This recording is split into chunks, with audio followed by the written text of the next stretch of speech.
Over this weekend, we have been doing some meal prep. Now, we don't do meal prep every single weekend, but when we do, I just find that the next week and a half or so, it's so much easier because food is sort of half done and prepared. So, you know, we work quite late into the evening sometimes, and I just don't have time to cook food from scratch. But I kind of have cooked food from scratch, but I've done it like today and yesterday, and it makes it so simple. So all the recipes are in the description below, and of course they are all gluten-free and they're all onion and garlic free, so I can eat them all. First off, I'm going to show you how we make 3 different types of Italian style sauces. So you've got like a tomato and basil sauce, you've got a green pesto, and we've also got like a cheesy white sauce. And basically we make these in sort of a meal prep way because I wish that I could just go to the supermarket and buy these easily, but like onion and garlic just make that so difficult. If you can eat onion and garlic, then you won't realise, but every single sauce in the whole world has onion and garlic in the ingredients, and it's so annoying. So we just make these in advance, and then we put them into little tubs, and we can keep some in the fridge for the week ahead, or we can just put them in the freezer. So yeah, here's how to make them.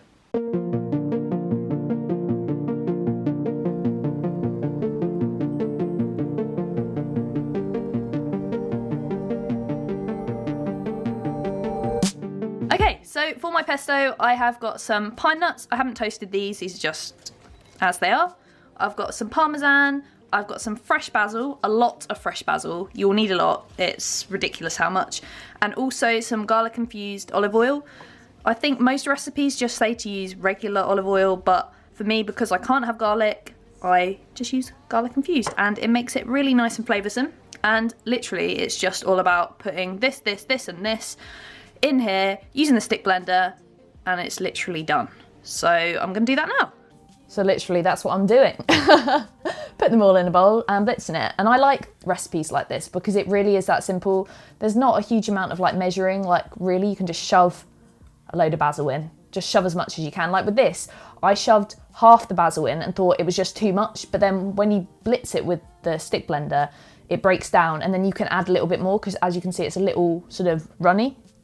And putting a little bit more basil in helps that. Yeah, I think you were quite clever to put it in gradually as well. Yeah. It's not a big cup. Obviously, if you weren't making as much, then you can just put it all in at once. But we're doing this for sort of, like, so that we can keep the pesto in the fridge, because we want to have it so that we don't have to make it every single time. Yeah, exactly. And also, I would probably keep half in the jar. Yeah, half in the jar, and then freeze the rest, and then get the rest out when you want to use it. Yeah, I think that's the best idea. I think that's the best idea with most things that we make like this, because you can defrost them very, very quickly. Yeah, exactly. So, you know. Even in like the microwave if you need to. And it's such a nice colour when you make it fresh, isn't it? I know. I love it. All right, so this is what I made next. Yep. It's just some pasta sauce that we can use with our pasta dishes. Yeah. Loads of them, lasagna, gnocchi, all that kind of stuff. But the difference is, I'm going to put vegetables in the sauce, so that then when it comes to midweek, the vegetables are done as well. I don't even have to chop the veg or prepare separate veg or anything. They're already in the sauce cooked. Yeah. So that was my kind of like, oh, I'm going to do this to save myself loads of time. I think also we class it as something we use with Italian food, but you could anything that you want where you need a tomato-based sauce, you could use this. You don't have to just use it when you're making a spaghetti or something like that. You could use it with anything. You could put it in your chili really, couldn't you? Yeah, that's what I always think. And then add the spice mix to it. Okay, so I'm frying the courgette just to make sure it's well cooked.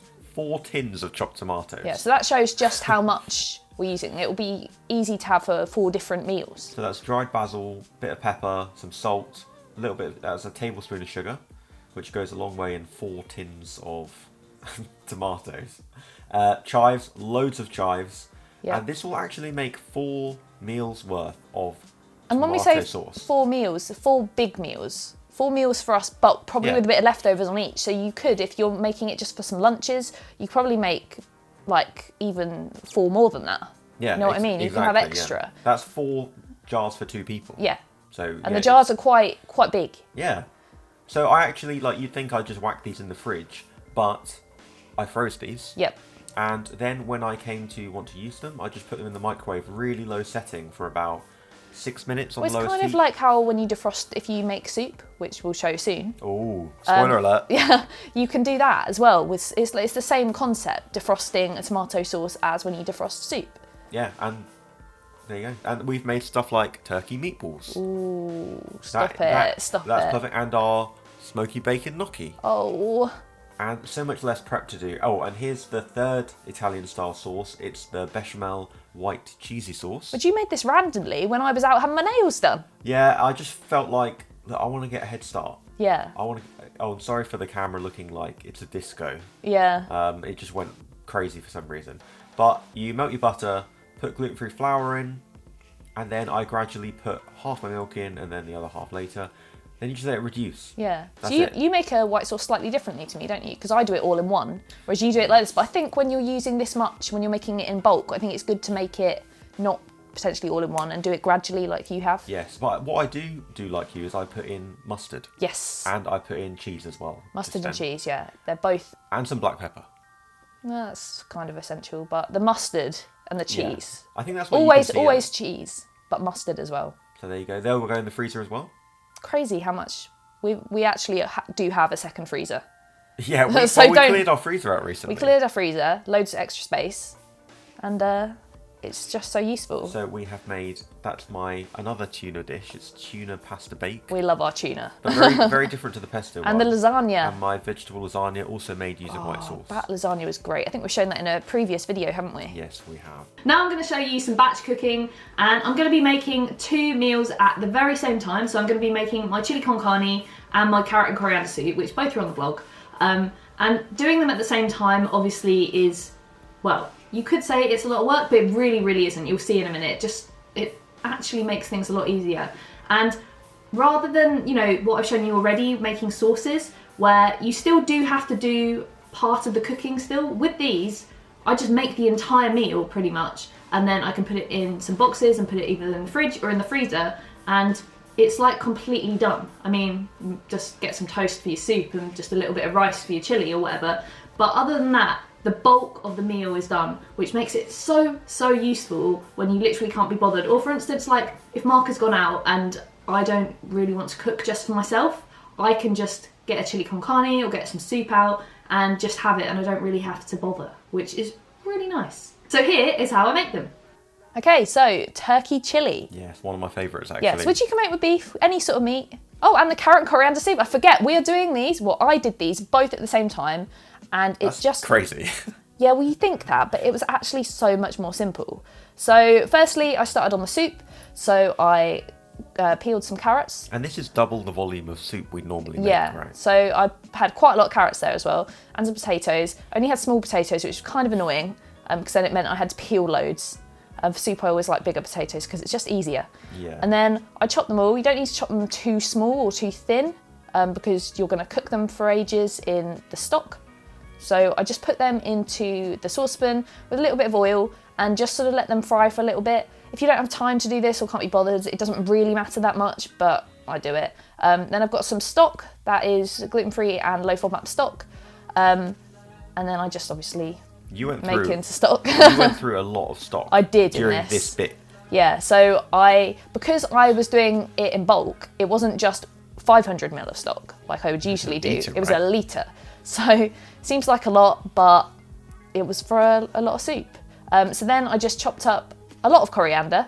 I'm not very good at chopping. I'm trying my best You're here. doing good there. It looks good when you sped it up a bit. So I just chopped that up so that it's ready for when... Oh, more. Yeah, see?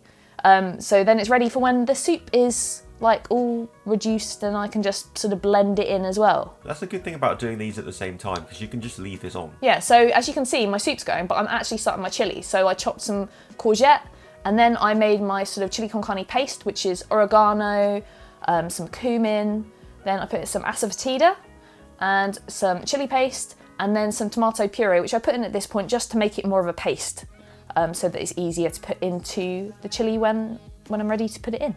Useful. So I also got a tin of chopped tomatoes. This tin was a nightmare. It was a bit bashed at the side and I couldn't get it off, but... I remember buying that.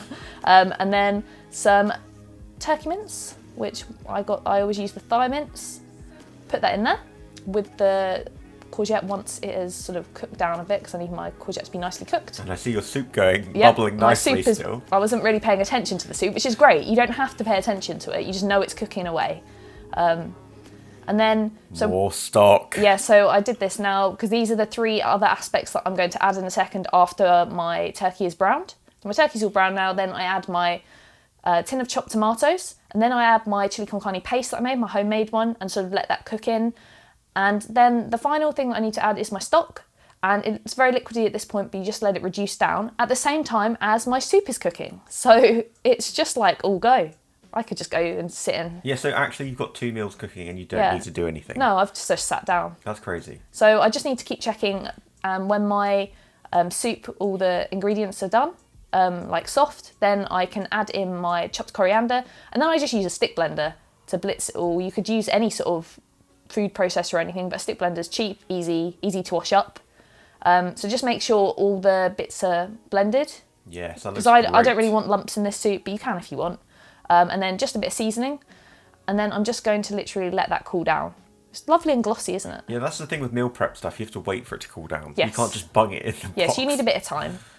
So I let my chili reduce, and then whilst that's reducing, I can pour in my soup in, because now that's cool. So that's actually in each box enough for both of us, right? Yeah, the boxes are quite big, so it doesn't always look necessarily like a lot, but that is a lot of soup. That was a lot of soup. So that just feels really simple, because sometimes I just can't be bothered to make soup, so I don't have it, but I really fancy soup. Well, some days we're just like, I can't face it, but we can never get a takeaway ever. No, so yeah, my chili con carne is quite reduced. Sometimes I reduce it more than this, but when I'm going to reheat it, then I want it to be a bit more liquidy. That's a great idea. And then I just put those into boxes so we can have them whenever. And here is a way that we have our chili con carne. Yes, we have them with wedges, don't we? Yeah, I absolutely love potato wedges with my chili. Oh, and here's my soup. And you can just have soup as soup, or we have a toasty with it. Now I'm going to get Mark to show you how he makes his curry paste, because for us, although you can buy curry paste in the supermarket, you can't if you're us and you can't eat onion and garlic. So we make our own, and we've used these curry pastes in quite a few videos and on the blog before, but I thought I'd just show you, or get Mark to show you, how you can really quickly make them, and you can make them in bulk, so you don't just make them for that one dish that you want for dinner that night. You can make a whole load of it. So let's say you were having curry for dinner one night, you're like, right, I'm going to make a curry paste. You could actually make triple, quadruple, and then just put it in a bag and freeze it or put it in the fridge, and it will last for ages, and that means that you've just got loads of curry pastes ready. So here is Mark's 3 different curry pastes. So first up is one of your favourites, I know. Oh yes, we had this the korma. other day and it was insane. So all you have to do to this is add coconut milk Yep. to the paste, and that's about it. So you make your paste by, what is that, ginger? Tons of ginger. I went Oh, through nearly God. this whole jar. I had no 'Cause idea. This is double. Oh yeah, so what we're I'd making normally more. make. So ginger, some chili paste. I'm really impressed you know what's going on. Yeah, I know, I wasn't doing it. What's that, garam masala? Yep. And, Yeah, see, it looks like a lot. I'm doing it so quick, it just all falls What's out that? off the spoon. Paprika. Paprika, I believe that is cumin. looks like Yep, cumin. that's cumin. All the recipes are in the description, by the way, in Yeah. case I actually say something wrong. Yeah. And That was coriander, I coriander, think. yep. And that is what? Another brown, reddy coloured thing. Might have been cayenne. Yeah. I'm not sure. And garlic oil Garlic oil and groundnut oil. ground nut oil. And then we've got the coconuttiness. Yes, which is essential, I think. Desiccated coconut. And almonds, is and that? ground almonds. So you want the nuttiness in a korma. Yep, and then we got tomato paste as well. So that's quite a lot of stuff. Yeah, but look. And to have that already prepared is amazing. So what I do is I mix it up, and then I try and divide it into 4. I love that, how you divide. Because that's 4 meals there. Yeah. 4 curry pastes for 4 meals. Well, we had it the other day and it was so simple, wasn't it? And each of those blobs makes dinner for 2 of us. Yeah. So that lasts quite a while. Ooh. And I just keep those in the fridge. Yep, so this time we had a nice chicken and spinach korma, Yes. and it was so good. We didn't have any poppadoms or naan with it, and it was great.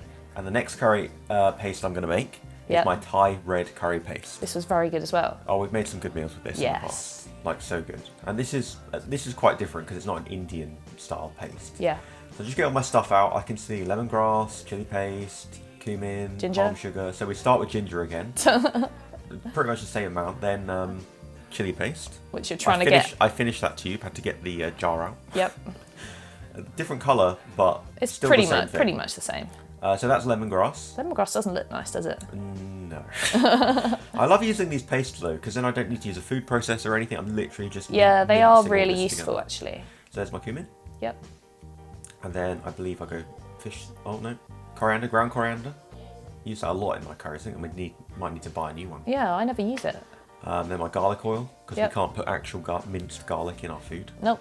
And then we've got the sweet and sour bit. The sour bit, which is fish sauce. I love fish And the sauce. sweet bit, which is lime juice. We need to get some more lime juice actually. And again, this is double the amount. That was a Yeah. lot of lime juice. Oh, and what's this? This is palm sugar, Oh yeah. which adds the sweetness. This to is it. a bit weird. I always find it weird when I use this. Yeah, it's hard to get out the Yeah. packet.